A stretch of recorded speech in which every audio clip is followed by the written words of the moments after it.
So on behalf of CPE, Bay Resistance, Arab Resource and Organizing Center, and the Anti-Police Terror Project, welcome to a special edition of our Palestine Solidarity announcements. This PSA is being live streamed on Haymarket Books to a wider audience. If you're new to PSAs, these calls are a space for us to provide weekly updates on what's happening in Palestine, the most recent calls to action, and ways you can join the ongoing solidarity work for Palestine in the Bay Area and across the country. In previous weeks, we've shared reports from what's happening on the ground in Gaza, an analysis of political developments, and updates on actions you can join in the collective effort to stop the Israel and US-backed genocide of Palestinians. Arab Resource and Organizing Center, and the Anti-Police Terror Project, welcome to a special edition. This week will be focused solidarity announcements. This week will be focused exclusively on the legal case of Defense of Children International Palestine v. Biden, which was filed by our comrades and friends at the Center for Constitutional Rights. And this case brings charges against Biden, Secretary of State Anthony Blinken, Secretary of Defense Austin, for all the U.S. officials' failure to prevent and complicity in the Israeli government's unfolding genocide against the families and the 2.2 million Palestinians in Gaza. Today's agenda is as follows. First, we'll hear opening remarks from Lara, Kiswani, Executive Director of Arab Resource and Organizing Center, which filed an amicus brief in this case on the significance of this case at this point in time. Next, we'll hear from Wael Al Buhaissy and Monadel Herzallah, two of the plaintiffs in this legal case. Then we'll hear from Zahra Billoo, Executive Director of the Council on American Islamic Relations San Francisco Bay Area chapter, to talk about the community impacts of this case and why CAIR submitted an amicus brief in support of this case with Iraq. Finally, we'll hear from Astha Sharma Pokharel, who's part of CCR's legal team, working on this case, about what will be before the court, particularly next Friday, when the case will be heard in a federal courthouse in Oakland. And of course, before we close out, Lara will share some information on how you can support this legal case and take part in some activities taking place in Oakland and around the country next Friday. Again, thanks for joining us today. Please continue your efforts to stop this genocide and free Palestine. And with that, I'll turn it over to Lara. Thank you, Thomas, and thank you everybody for taking time to join us today as we learn more about this historic case taking place right here in California, and also figure out ways for us to collectively take action in these coming weeks and days. Again, I am with the Arab Resource and Organizing Center, and we are one of the many dozen organizations that submitted an amicus brief in support of this lawsuit.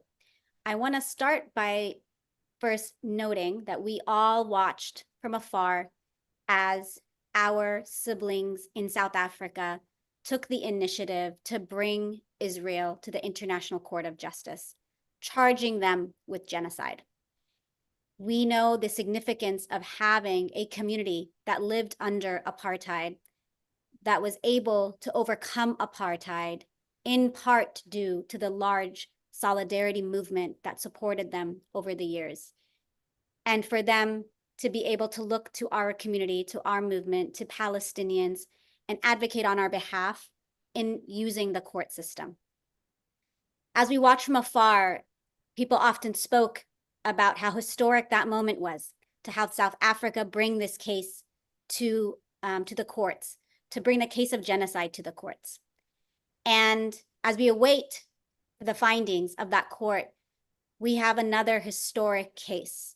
In this case, Palestinians losing loved ones each day, Palestinians directly impacted by this genocide, this genocidal war made possible by the United States government, are charging the US administration with genocide. They are charging Biden, they are charging Secretary of State Blinken, and Secretary of Defense Austin for their failure to prevent and for their complicity in Israel's genocide in Gaza. So this lawsuit is historic for multiple reasons, one of which it's Palestinians ourselves bringing this case forward. We are charging Israel with genocide, and we are going to make our voices heard to the world and our stories known to the world as a means of both raising awareness, but also seeking accountability, and ultimately with our goal of ending this war once and for all. This case is also charging the United States. For all of us living in the United States, we know all too well the role the US government plays in ravaging countries across the global South historically. And we know all too well the unconditional military, economic, and political aid to Israel from the US government, from our own tax dollars, is making this war and genocide possible. So we have Palestinians putting this case in the courts, speaking directly about their experiences. We have Palestinians charging the US government with its complicity in this genocide. And lastly, what makes this case also significant for many of us who are right here in the Bay Area, this case happens to have been filed in the California court, the federal court in Oakland. And next Friday, on January 26th, this case will be heard live, this federal case where Palestinians are charging the US government and Biden and his administration with their complicity in this genocide, will be heard in Oakland. So we have an opportunity, a rare one, as over the last over 100 days now, we've mobilized in the streets, we've shut down buildings, we've shut down bridges, we've met with Congress people, we've demanded more of our electeds, we've made some wins and advances. And now we are using the court as a vehicle, as a tool, and we get to directly target the Biden administration right here in the Bay Area.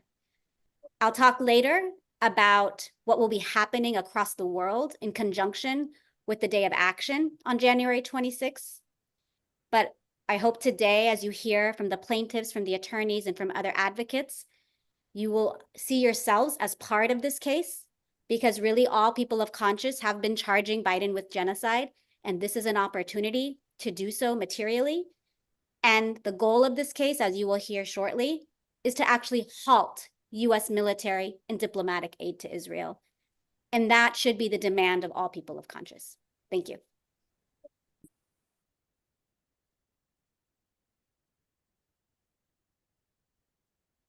Thank you so much, Lara. Reminder to please stick around for Lara to return with some more information on what's happening. I'd now like to welcome Monadel Herzallah of the U.S. Palestinian Community Network and Wael Al Buhaissy from the Arab Resource and Organizing Center, two of the plaintiffs in this case.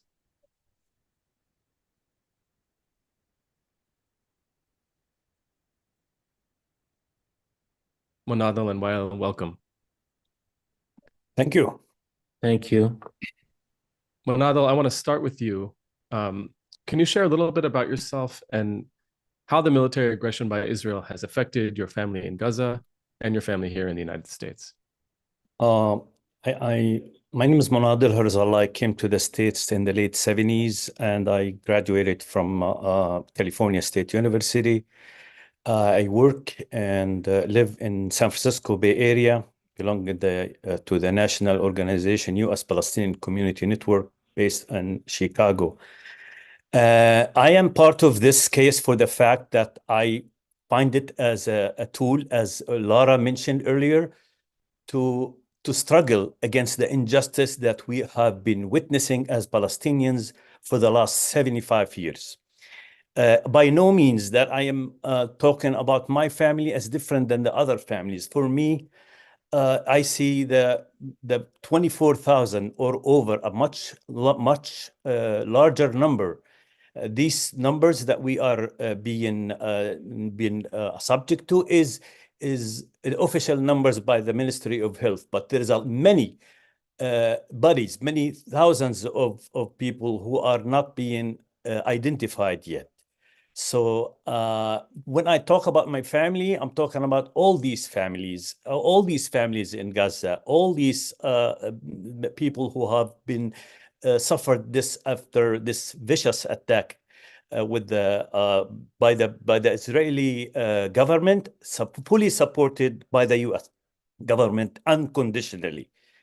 For me, my family were raised in Gaza, and we were living in one big house before 1948, and then they are all one family. We were forced out of Palestine when my grandparents were then living in Bir al-Saba, which is close by Gaza. All these family members kept together, kept the contacts together as one family. I have a cousin, his name is Maher. He's my age, but he has lost two of his children as a victim to this vicious attack. Majd al-Din, who is 28 years old, he was killed in October 26, 2023. A few weeks later, Abdurrahman, another child of his, 20 years old, was killed in November 15th, 2013. I may add that Maher, I'm unable to speak to him. I talked to him after the loss of Majd al-Din, but I am unable to connect with him for many reasons. The power and the internet has been cut from the Gaza populations. I also wanted to add that Maher have lost previously his oldest son, Muhammad, who was only 22 years old in the war against the people of Gaza in January 12, 2009. What we did then is the fact that I was participating in the civil disobedience in front of the Israeli consulate in San Francisco, but knowing that this would end. And I feel that our family, just like any other family, are extremely angry, extremely saddened, extremely stressed for the fact that we are not living a normal life, being in Gaza or being in the United States. Not being in the United States, we're going to do whatever it takes to make their voice heard. The fact that we are unable to bring an end to this vicious war is a clearly indication that this US government is complicit and they are in charge of this killing of people. As we speak, there are kids being killed by Israeli weapons that is supported unconditionally by this government. Seems to me that for us, it is a turning point where we have a responsibility to make a change in this world, where no definition of a human rights or international law can make any of these killers stop this crime against humanity. That's what I would see as myself and my role in this case. And I think it is important for us to make our voice loud and clear and expose these criminals, in the top of which is the President of the United States, genocider Joe. Thank you, Monadel, especially for sharing so honestly about how this is affecting your family. Wael, I have the same question for you. If you can share a little bit about yourself and about how the military aggression by Israel is affecting your family in Gaza and also your family here in the United States. Yeah, thank you very much. Thanks for having me and having this talk. My name is Wael Al Buhaissy. I am a Palestinian American. My family comes from the Gaza Strip, and my family actually is one of the many families that were displaced in 1948. So in 1948, they made these long walks to eventually to the Gaza Strip, lived in camps for a while, and finally settled in what became refugee camps in the various places in Gaza. I was born in Kuwait, and I'm one of the millions of Palestinians who were born in diaspora, but also carried on the legacy of our people, our parents and grandparents, and also carried on this kind of collective generational trauma of the Nakba, of our displacement, and so on. So yeah, I've been here for this country for about 35 years, and I'm a long-time activist. I'm currently with Iraq, the Arab Resources and Organizing Center. Yeah, so this is what's going on is horrific for us to watch as Palestinians in general, as human beings in general, but particularly as Palestinian, and especially those of us who have relatives and loved ones in the Gaza Strip. We're witnessing genocide, certainly. Like my family, Monadel's family, every Gazan family that we know has lost multiple people. And a week from October 7th and the 12th, my first cousin, Muhammad, his son, and his grandchild, Noor, of 1 year old at the time, they were murdered in an Israeli strike. They were standing outside their house by the neighbors. The neighbor's house got the direct hit, and 14 people of that family instantly got killed. A week later, a few days later, on the 17th of October, my first cousin's son, Samer, 26-year-old, were also killed in an airstrike as he was praying in the mosque. He and many others were in the mosque, and the mosque was directly hit. Samer's body is still under the rubble. They have not been able to retrieve his body. One of my later conversations with Mazuza, his mother, my cousin, I asked her if they were able to retrieve his body, and she said, of course not. This is impossible. Just something as basic as giving or the dignity of burial seems like a far-fetched thing. So this is the case, as Monadel said. I mean, the official death count is around 24,000 or so. It's well over 30,000 because you'll have to count the thousands of bodies that are still buried under the rubble. Was that the answer to your question? Yeah, no, absolutely. Thank you, Wael. Yeah. And yeah, I mean, I can add, of course, we're bringing this case against President Biden, Secretary Blinken, and Austin because we do truly believe they are complicit. I mean, complicit really is the minimum of what they're doing. I personally think, as a matter of political analysis, that this is their war too. This administration and this political establishment sees an opportunity to liquidate the Palestinian struggle. And it doesn't matter to them that this is going to cost thousands of lives and the destruction of a people. But it is a war against the Palestinian people and the destruction of the livelihood of people and really an attempt to liquidate the Palestinian struggle. Well, thank you for that. I want to stay with you for a minute on this point about the Biden complicity. You're also an organizer with AROC and engaged in the political analysis of this situation. Can you speak a little bit more about the importance of understanding this complicity of this administration and the motivations behind it, and how this case is, why this case is around and focused on the complicity of the Biden administration in particular? Yeah, sure. I mean, the U.S. sees the Middle East and have seen it for a long time as one of its major points of interest. And the U.S. has bases and 800 plus military bases and fleets around the globe controlling multiple points of interest. And the Middle East happens to be probably the most important to the U.S. And the U.S. administration or political establishment have always been at odds of our rights as a Palestinian people. It always saw our struggle as an inconvenience that needed to be basically posed and liquidated. The U.S. stood against Palestinian freedom and liberty for decades, always. There are dozens, literally, of vetoes going back to Nixon's era, all for the purpose of supporting Israel and unconditionally.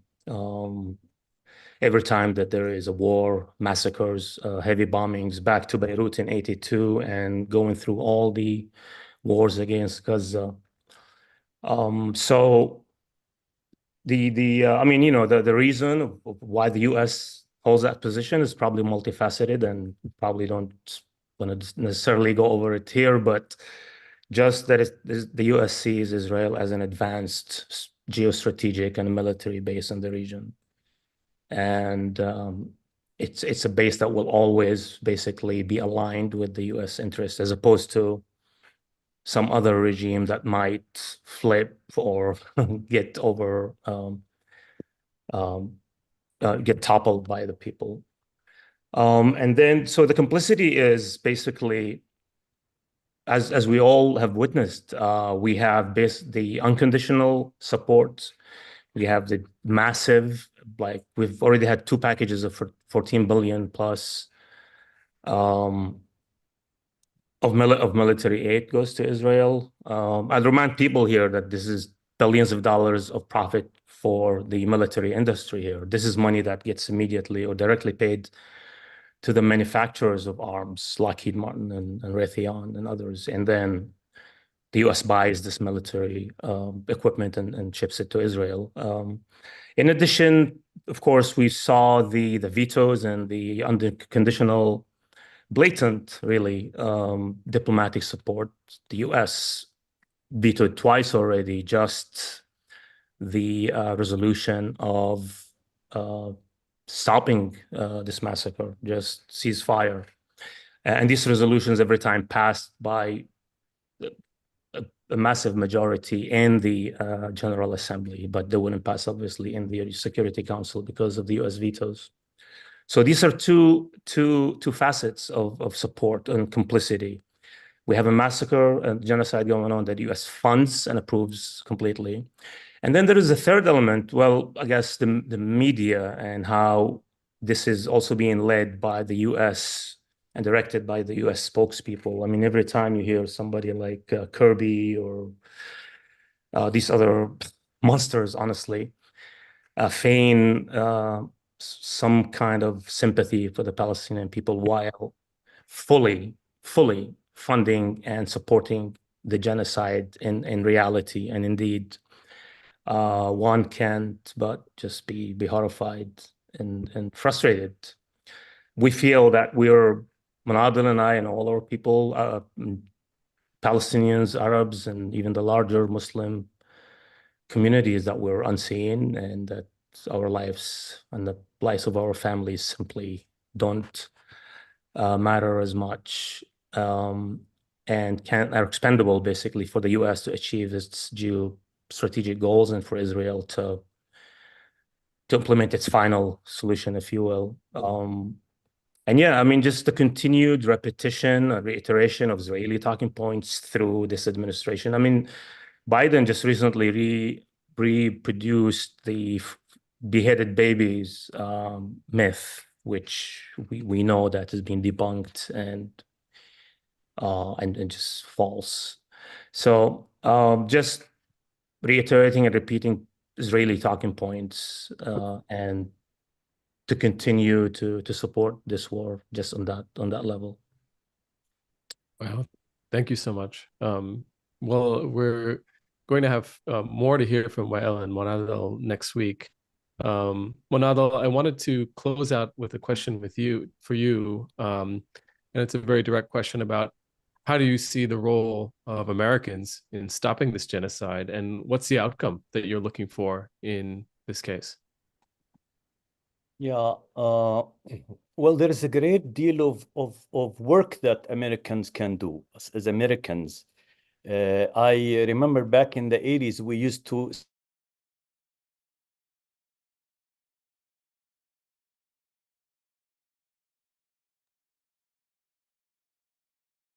I think Monadel, you might be frozen. We're gonna wait a few minutes just to see if his connection is fixed. It's important as it represents the legal component of our organizing, our political work.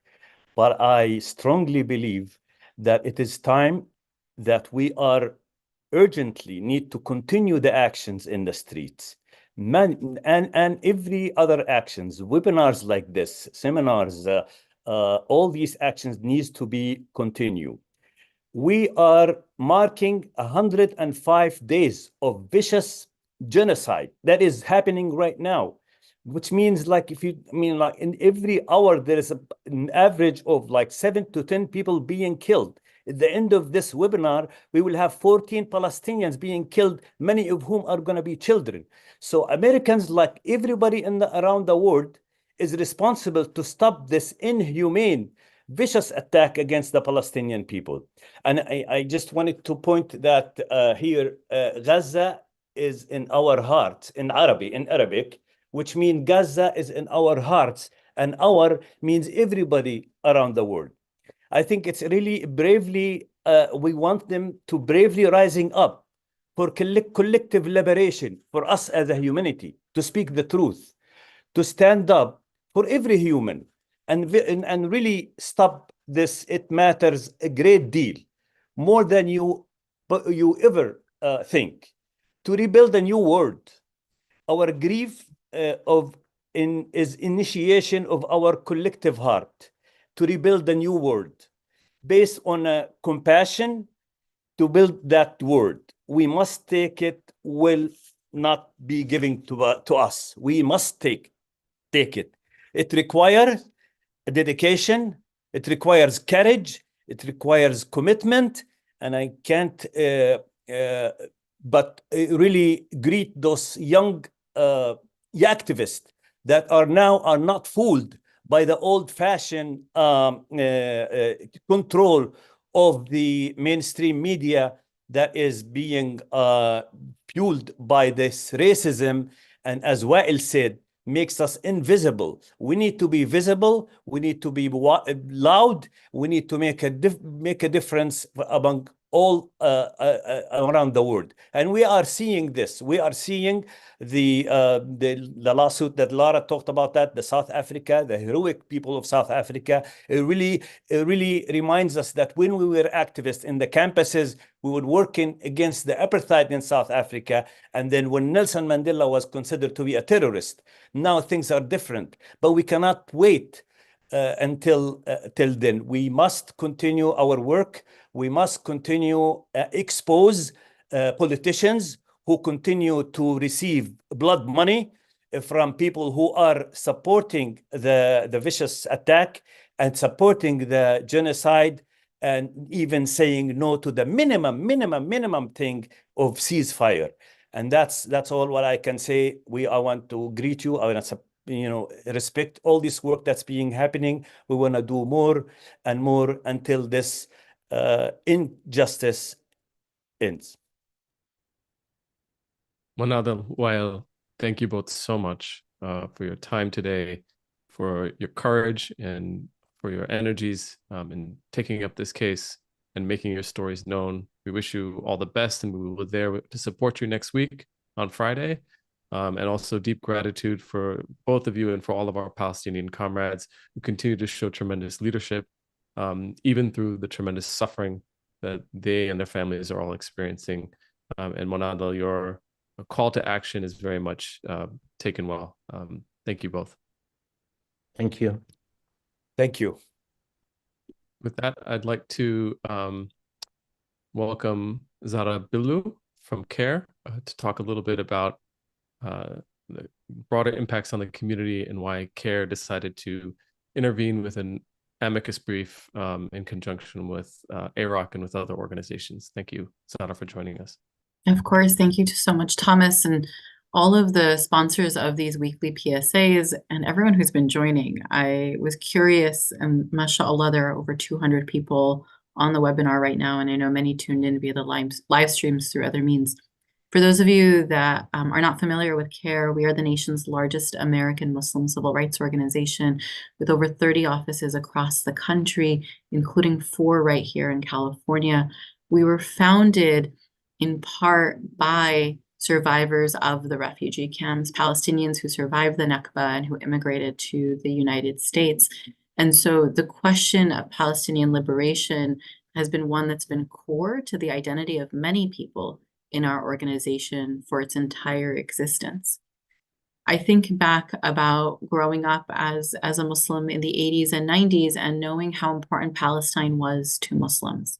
but also seeing how people who were engaged in activism for Palestine were criminalized. And there was no pause for what is the question of apartheid and genocide that is happening in Palestine. Instead, it was that any speech for Palestine was targeted, any support for Palestine was targeted. And we saw a lot of this post 9/11.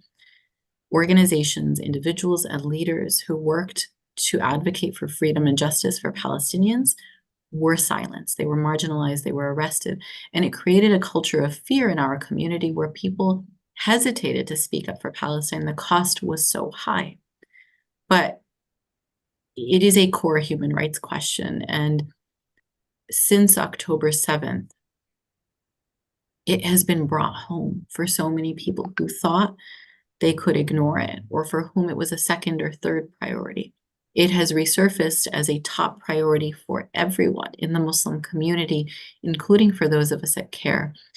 One of our colleagues, Bassem Al-Kara, is a named plaintiff in the lawsuit. He manages our Sacramento and Central Valley CAIR office. And his family has lost, members of his family have been murdered every time Israel engages in violence in Gaza. And this time was no different. I was with him the weekend of October 7th, and I remember we received a call from a reporter who asked, can I speak to someone? And so we wanted to center him as the most directly impacted, and to watch him, a leader, a professional, a longtime advocate, grapple with how to talk about what is happening while also processing it live, right? Not knowing if the relatives he can't get a hold of tonight are unreachable because the phone lines are down or because their home has been bombed. From that very first part of this current genocide has been so heartbreaking. And so just such appreciation for my Palestinian colleagues at CAIR and otherwise who are both on the front lines of this work, but also navigating the trauma and the vicarious trauma of what is happening to their families. And so Bassem's family, over 100 people in Bassem's family have been killed since October 7th. And every time we talk to him, there's a question of what is the death count now? When the opportunity to join the lawsuit to support Bassem and all of the other plaintiffs was presented to us, we knew that it was an obvious choice. We had to state on the record as an organization that was founded by Palestinians, that is led by Muslims, and whom count many Palestinians among our staff, board, volunteers, and community. We had to step in. And there's a question of, well, what do you want? Everybody is trying everything to stop this genocide. Our amicus brief shares with the court more firsthand stories of who has been impacted and what their experience has been. It puts forward more and more data from human rights organizations about the crisis on the ground. And I was looking at the total on the death count in the amicus brief, and to Monadel's point, people are dying. People are being killed every few minutes. And so even as we submitted the brief now 3 weeks ago, that death count has continued to increase. And of course, one of the very heart-wrenching things that we're also following is that there are the people who are being killed by the bombs, and then there are the people who are starving, and the people who are freezing to death. There is also the question of how much longer after the bombing stops, the deaths will continue. The aid that is coming in is inadequate, and the trauma that young people and people of all ages are suffering right now is going to be multi-generational. How do we comfort a child who is described by this new acronym that's been put forward in this genocide, wounded child, no surviving relatives? How do we put that, how do we comfort that young child, right? And many of us have seen every day, every morning on Instagram and on Twitter, the videos of the children crying, the mothers screaming, the fathers who are heartbroken. And so we came forward, and it was a very obvious choice for us. We needed to make sure that our organization was side by side with our partners on the record, fighting this with every tool in the toolbox. And I'll wrap up there by saying, we're following the case that South Africa has filed, and we're cheering on so many other countries as they step forward to file their own complaints. We're in the streets every day. We're working with the media to tell our stories. We're on social media, and we need to use the legal tools available to us as well. This is a moment that requires every person of conscience to come forward. This is a moment that requires us to use every available avenue to push back. And to be clear, this is also a moment that requires courage. Our Palestinian siblings remind us every day what courage looks like. And for those of us that are here in the United States, where we have so many privileges and so many protections, we need to do everything possible, even when it is uncomfortable, even when it is risky. And we need to be creative in this process. And so we are proud to have joined this lawsuit to support our brother Bassem, who manages the CAIR Sacramento office and whose family is grieving the murder of over 100 relatives, but also to join all of our Palestinian comrades in saying we charge the Biden administration with genocide. Thank you, Zahra, and thank you to CAIR, and for Bassem's courage as well in joining this lawsuit and being part of it, and for reminding us of the importance of our collective courage as siblings to our Palestinian siblings to be in this fight and to do all we can to end this genocide. So now I'm pleased to welcome Astha Sharma Pokharel from CCR. One of my favorite things about our comrades at CCR is they're saying that justice takes a fight, and CCR has been unafraid and unrelenting in its work on the legal side of things to do all they can to leverage legal resources to try to stop the genocide in Gaza. And Astha is going to give us a little bit more of an understanding of the structure of the case and what we should expect to happen in court next week. Thank you, Astha, for joining us again. Thanks so much, Thomas, and thank you for organizing this conversation and all of the ones over the last several weeks. And thanks to all of you who are joining us today to listen in and everything that you've been doing since October 7th to speak out against this ongoing genocide in Gaza. So, as you all have heard, the Center for Constitutional Rights and our co-counsel at Vanderhout Law Firm filed this lawsuit against Defendant Biden, Defendant Austin, and Defendant Blinken. And the lawsuit is on behalf of two Palestinian organizations, Defense for Children International Palestine and Al-Haq. It's on behalf of 3 Palestinians in Gaza, and it's on behalf of 5 Palestinian Americans with families in Gaza, including Monadel and Wael, who it's always such a pleasure to hear from you both.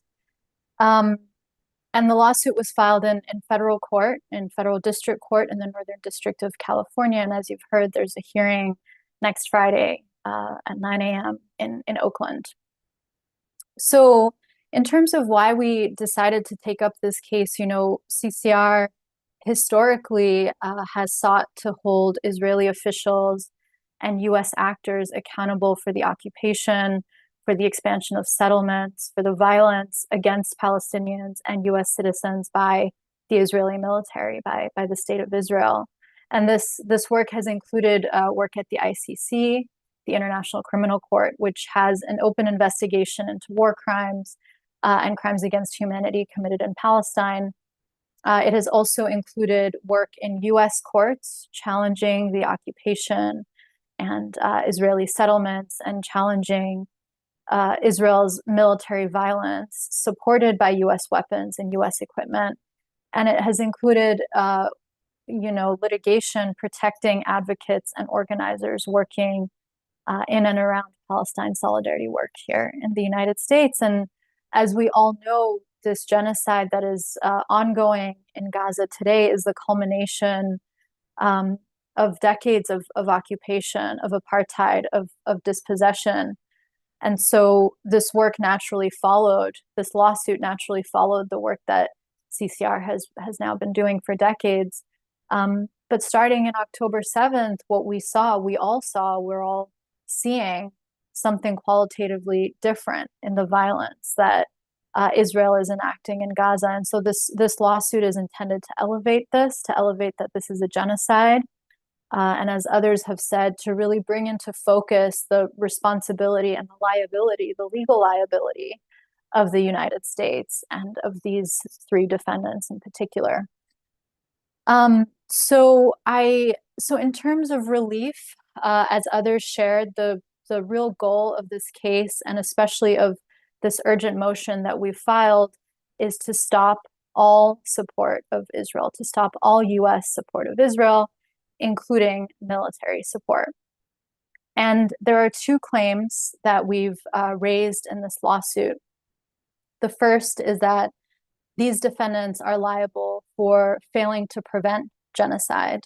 And this is a unique responsibility that's contained in the prohibition on genocide, in the international prohibition on genocide.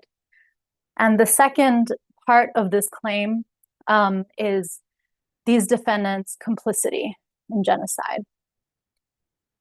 So these are two elements of this lawsuit, and they're both part of this litigation. So in terms of what to expect on the 26th, there are two motions in play currently. The first is a preliminary injunction, which we have filed, which the Center for Constitutional Rights, on behalf of our plaintiffs, have filed. And this motion, we're seeking an emergency order from the court. And this is the emergency order to stop all military support to Israel for its genocide in Gaza. And the second motion is a motion to dismiss, which the defendants have filed, and they are seeking to dismiss the entire complaint. So these are the two motions that are going to be in play in court on the 26th. So there will be oral argument in both of these motions, which includes legal arguments on both sides, both by us, the plaintiffs in the case, and by defendants. And I can share a little bit about the legal arguments in a moment. But there will also be live testimony. So the court has granted our request that plaintiffs be allowed to put on live testimony in this case, which I think is really important and historic, really, a moment where our clients, plaintiffs in this case, will be able to testify to the court, and the defendants will have to hear from Palestinian plaintiffs about what is occurring in Gaza, what Israel is doing in Gaza. And so in terms of the legal arguments, this case is based on customary international law, which is part of US federal common law. And the international prohibition on genocide is part of customary international law, and it's also codified in the 1948 Geneva Genocide Convention, which Israel and the US are both parties to, and it's also codified in US federal criminal law. The definition of genocide includes two components, two elements. The first is the specific intent to commit genocide. So this intent to destroy in whole or in part a national, ethnic, racial, or religious group, which we've seen here through statements early and sort of continuing from Israeli government officials about this statement to commit genocide, about the intent to commit genocide. The second element is underlying acts of genocide. And so this includes, the definition of genocide includes 5 underlying acts, and there are 3 that we elevate in this lawsuit and we really focus on in this lawsuit. And the 3 are killing members of a particular group. That's the first one. The second one is causing serious bodily and mental harm to members of that group. And the third one is deliberately inflicting upon the group conditions of life calculated to bring about that group's destruction. And so as you can see from the definition of genocide, while direct killings include one of the underlying elements, the way in which Israel has imposed a total siege on food, on water, on electricity, the way in which it has targeted the health sector, which at this point has totally collapsed. It has targeted cultural and educational institutions. It has destroyed universities in Gaza. These all sort of contribute towards the genocide. And since the lawsuit is against US actors in particular, the claim here is that the United States has failed to prevent this genocide, although it has the influence over Israel to be able to do that, and that it is complicit in the genocide. Not only has it failed to prevent, but it has, from the moment of learning of the genocide, it has sent weapons, it has sent equipment to Israel. So at the hearing on the 26th, in addition to hearing directly from the plaintiffs and one of our experts through their testimony, you'll also hear, if you're able to tune in or join in person, you'll also hear the legal arguments that the defendants have raised and that we've raised and that we'll be responding to. And there are several that you'll hear, but there's two that I want to just uplift and share.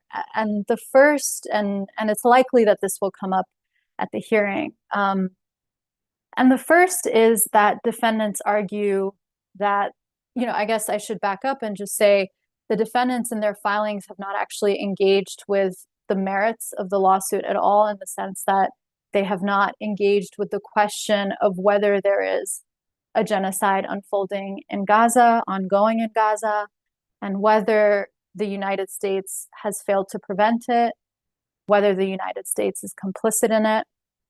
They haven't engaged with any of those questions at all. The arguments that they have raised are jurisdictional, or in other words, they are arguments that the court does not have the power to even engage in this question. It does not have the power to assess whether there's a genocide and whether the US is liable.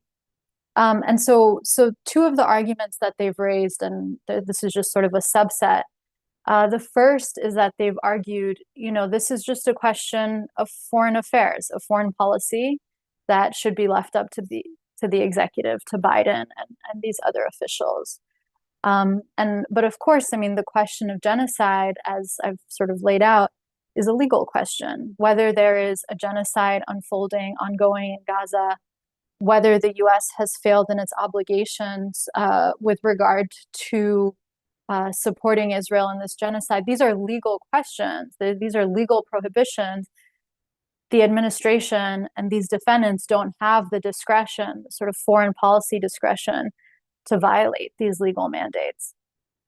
And then the second argument that is likely to come up, and that defendants have been persistent on, is that these plaintiffs can't bring these claims against these defendants because these are just the actions of Israel. These are the independent actions of Israel, and plaintiffs are complaining of an actor, Israel, which this court can't do anything about. And I think this argument is probably not surprising, but absurd to some of you, especially having heard from Wael and Monadel and others about US complicity. I think it's absurd given what we know about the US, the history of US influence over Israel, the amount of military aid and military support that the United States provides to Israel, what we know about how much the United States has boasted about its coordination with Israel and its support of Israel since October 7th, the amount of military aid that has military, weapons and equipment that the United States has sent over to Israel since October 7th, and the reports of how many of the weapons and the bombs that Israel is using in Gaza are US sourced. So those are just two arguments to kind of listen out for, and I thought I would share today. And I also want, I want to put this in the context of South Africa's application to the ICJ against Israel. This was a historic document that South Africa filed, and it was really a historic moment, filed by a country that itself survived a history of colonialism and apartheid, who filed this application on genocide and put this current genocide in Palestine's history of occupation and apartheid. And so really a historic moment. And there's a chance that the ICJ orders some provisional measures before next Friday, before the hearing on the 26th. And if they do, I mean, this is something that the government will have to contend with. If the ICJ issues an order on this, it's something that the government and the court will have to contend with. So the possible outcomes, and I'll end here, is that the court can either grant or deny our preliminary injunction motion, which is the emergency motion that we've filed, and the court can either grant or deny the defendant's motion to dismiss, which is their request to dismiss the entire complaint. And it's unlikely, I mean, there's a chance that the court will rule then and there. It's unlikely, but a ruling should come out pretty soon, given the fact that what's in play is an emergency motion. So I will stop there. Thank you so much, Astha, and shout out to the Vanderhoot and CCR legal teams that are working on this case and preparing for the hearing next week. To talk a little bit more about how we can be in support of what will be happening in court next Friday, and other things that will be going on in support, including a rally. I'm going to welcome back Lara Kiswani from AROC. Thanks for everybody providing so much context and detail and direct experience around this case, which, as has been stated many times, is historic. So how can you all plug in? I've seen some questions posted about showing up in person. What can I do? There's a variety of ways all of you listening in can participate in this historic moment where we are charging Biden with genocide in the United States by Palestinians. So next Friday, January 26th, is an International Day of Action.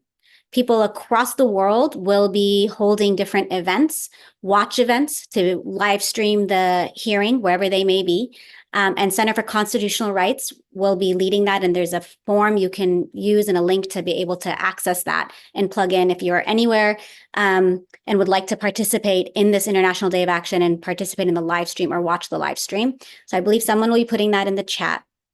In addition, as this International Day of Action, it's being organized by Rising Majority, Movement for Black Lives, the U.S. Palestine Community Network, which Monadel is a member of, U.S. Campaign for Palestinian Rights, AROC, Adala Justice Project, Grassroots Global Justice Alliance, the Palestinian Feminist Collective, Movement Law Labs, Jewish Voice for Peace National, Center for Constitutional Rights, the Feminist Front, APTP, and Bay Resistance. So collectively, we have a call for people to hold actions and activities wherever you may be. We're encouraging people to get creative. So you can hold a local protest or rally or action demanding ceasefire, targeting elected officials. You can also organize a local viewing of the court hearing and the live stream. You can do a call-in day to call congressional reps, urging them to demand the U.S. government uphold its legal obligations to end this war and genocide, or another type of creative action. So if you're interested in doing that, you can participate in the International Day of Action wherever you may be. In addition to that, as has been mentioned, this is happening live in Oakland. We're encouraging people across the Bay Area to join us next Friday, January 26th, to be there at the federal court when the plaintiffs leave the courtroom. There will be a rally and program and a press conference with the attorneys and plaintiffs and impacted communities. There's also the opportunity to be there early. We are planning on packing the court with impacted communities and want to prioritize that. We are also asking for an overflow room. So if there's space, we want to enable other parts of our movement to participate and witness this historic case live. So we are asking people to show up as early as 10 a.m. and continue on through 2 p.m. That is happening next Friday in front of the Oakland Federal Building. Again, we're asking everybody to throw down and be a part of this historic moment. As Monadel said, this is a tool. As Wael said, this is not just about being complicit. We know this war could end today if the United States wanted it to. So they will not do so without our pressure. And the courtroom is one tool in our toolbox to put that pressure and make that demand, in addition to the mass movement, the groundswell of support we have internationally. So that's the International Day of Action for next Friday. I hope you all plug in and find ways to be a part of this, no matter what sector or movement you're a part of. There's a place for you to take part in the movement to call for ceasefire and end military aid to Israel. Additionally, I would be remiss not to share some of the local updates here in the Bay Area, including as we talk about the Biden administration, we've also been demanding more of our local elected officials because of the failure of the federal government. And so we've been organizing ceasefire resolutions, which many of you have been doing across the country and right here in the Bay. We had a historic win last week where in San Francisco, we passed a ceasefire resolution with a supermajority in one of the largest cities thus far to pass a ceasefire resolution. San Francisco saw a record number of people turn out for public comment. Families, communities, allies spoke time and time again about how this war is impacting them, compelled the Board of Supervisors to pass this resolution, and it was a historic victory for all of our communities. Since then, Mayor London Breed has now signaled to media and to the public that she plans on using her veto power to undermine this community-led initiative. Now imagine, as we fight in a terrain with the federal government seeing Israel as its ally, as its partner, and allowing it to carry out this genocide with our tax dollars, this uphill battle to turn the tide, to shift our government, our federal government's political and economic priorities, and demanding more. We are now facing those same types of battles with our local elected officials who are using their veto power, as the US government does in the United Nations, as a way to continue to be complicit with genocide and to appeal to pro-genocide supporters. So we're calling on everybody to do whatever you can to put pressure on our mayor, and we're asking for residents and allies to let her know that the masses are demanding that she not veto, and that we want to remind all our elected officials that this is the time to stand on the right side of history. And for those who don't, we know we will taking note of where you stand and what that means for us as the future in terms of representing us. Lastly, in terms of timeline, the mayor has until the end of day today to veto. And if she does, we are going to ask you all to continue to demand our Board of Supervisors stay strong and firm in their support of this resolution, because even if she attempts to veto it, because of the supermajority, it would require 8 people. But if 8 people from the 11 supervisors in San Francisco override her veto,